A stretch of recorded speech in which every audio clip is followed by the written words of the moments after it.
Բարև ձեզ քույրեր եւ եղբայրներ, ժամանակին այդպես էի դիմում։ Հիմա պիտի ասեմ երևի դուստրեր եւ զավակներ,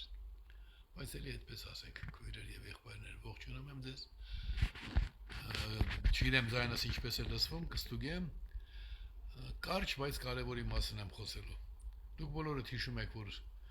18 թվականին եղավ իշխանափոխություն, ոմանք դա կոչեցին հեղափոխություն, դե ստողը միշտ պիտի ստի, բայց այդ ընթացքում շատ մարդիկ հավատացին, չէ՞, հավատացին, որ Մերժիր Սերժին բանաձևն է գլխավոր։ Իսկ Սերժ Սարգսյանի որպես մարդ ինչի՞ պիտի մերժես, եւ ինչ իրավունք ունես։ Մերժում էին Սերժ Սարգսյանի սահմանադրությունը, այն սահմանադրությունը, որով ինքը եկել էր իշխանության։ Անցավ 8 տարի։ 8 տարի։ Եվ այդ մերժելու գործողության մեջ ոչ մի քայլ չի արված, այսինքն ելի եմ ասում, շատ փոքր ենք, որ որևէ մեկին մերժենք ընդհանրապես։ Մենք մերժում ենք նրա այս կամ այն արարքը։ Մերժված էր սահմանադրությունը։ Առ այսօր ոչինչ չի արված։ Ես այսօր էլ խոսեցի արդարադատության նախարարության հետ, փակուղի են մտել միակ ելքը, որ ասում են, վայ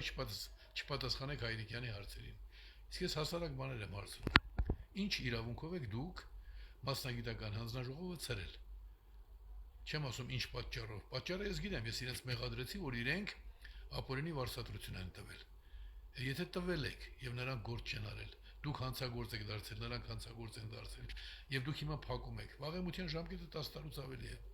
Էս ինչ կապիկություններ եք անում։ Ինչևէ, հարցրի որն է այն իրավական ակտը, որով դուք լուծարել եք, չեղարկել եք գոյությունը։ Բայց հիմա մի ուրիշ բանի մասին եմ ուզում խոսել։ Հաճախ են չի ասում, սրանց իշխանության գալուց հետո Հայաստանում եղան արդարադրություններ։ Այդ բոլոր ասողները պարզապես տեղեկացված չեն, որովհետև նախնական փուլում երբեմն ճիշտ բաներ ասում էին նիկոլականները, եւ կառավարության ծրագրում գրված է այս ընտրական օրենսգրքով, որը բխում է սահմանադրությունից, արդար ընտրություններ իրականացնել հնարավոր չի։ Այսինքն իրենք կնիքը դրել են, որ արդար ընտրություն իրականացնել հնարավոր չի։ Հիմա մենք նույն իրավիճակում ենք եւ այսօր խոսում են մարդիկ ընտրությունների գնալու մասին։ Այլ բան է ընտրությունները որպես միջոցառում օգտագործելը։ Եվ այլ բան հավատալ, որ կարող են լինել արդար ընտրություններ։ Մի կարևոր բան ասեմ, շատ կարևոր բան։ Քաղաքացի կա, եթե կա պետություն։ Պետություն կա, եթե կան քաղաքացիներ։ Այսինքն պետության հզորությունը հիմնականում կապված է քաղաքացիների առկայության հետ, քաղաքացիների քանակի եւ որակի հետ է կապված։ Հայաստան պետության քաղաքացիների մոտ կեսը Հայաստանից դուրս են բնակվում։ Քաղաքացիները պետք է լինեն իրավահավասար։ Դա է իմ բացարձակ ժողովրդավարության գլխավոր սկզբունքը։ Գտնել մի ձև, որ քաղաքացիները լինեն իրավահավասար։ Եվ դա համամարտկային կարևորության խնդիր է։ Հիմա տեսեք ինչ են արել ժամանակին Սերժ Սարգսյանի մարդիկ եւ ինչ ընթացքով է գնում Հայաստանը այսօր։ Նույնն է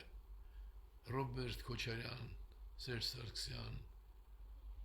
նրանից առաջ Լևոն Տեր-Պետրոսյան եւ Նիկոլ Փաշինյան, նրանք քաղաքացու դերն ու որակը այդպես էլ չհասկացան։ Չեն հասկանում, որ հայկական պետության հզորություն նախ եւ առաջ նշանակում է քաղաքացիների իրավահավասար քաղաքացիների առկայություն։ Դուք գիտեք, որ Հայաստանի քաղաքացիություն ունեցող մարդկանց մոտ կեսը, մոտ 1 միլիոն մարդ Ռուսաստանում, 1 միլիոն մարդ Եվրոպայում եւ Ամերիկայի Միացյալ Նահանգներում զրկվում են քվեարկելու իրավունքից։ Իսկ սահմանադրության իմ նախագծում, այսինքն բարեփոխված, դա հին սահմանադրությունն է, ես նորը չեմ գրում, այդ ապուշությունը ես թույլ չեմ տա այդ մեծամտություն, մանավանդ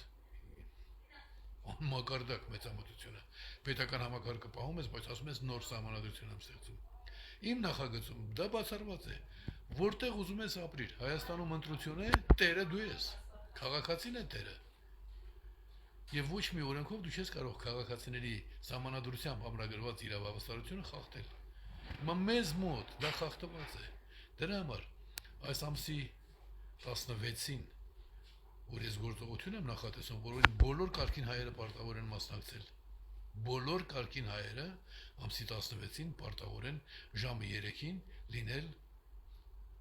կարգին հայերը։ Դրանք կարող են լինել 5 հոգի։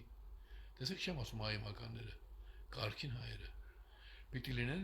կառավարության դիմաց ամսի 16-ին ընդամենը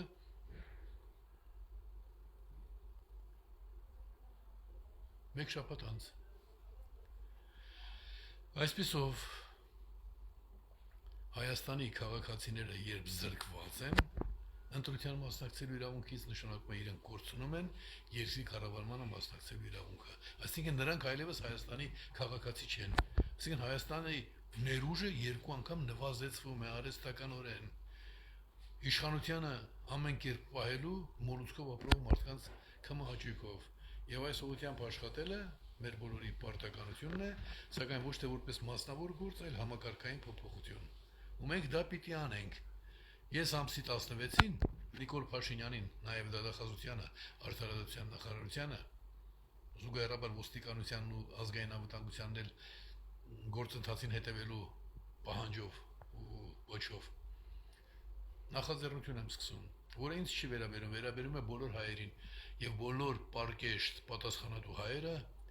կարգին, հզոր, օրինավոր հայրենիք ունենալու կողմնակից հայերը պիտի ներկա լինեն ամսի 16-ին ժամը 3-ին կառավարության շենքի դիմաց, նույն օրը կգնանք դատախազություն, կգնանք արդարադատության նախարարություն եւ կպայմանավորվենք մեր հաջորդ քայլերի մասին։ Թող մենք այնքան արդարամիտ լինենք, որ Աստված մեզ աջակցելը համարի արդարացված եւ երբեք չմոռանանք ամենակարողին, մշտապես հիշենք, որ ինչ որ անում ենք դրական, դա իր շնորհն է մեզ։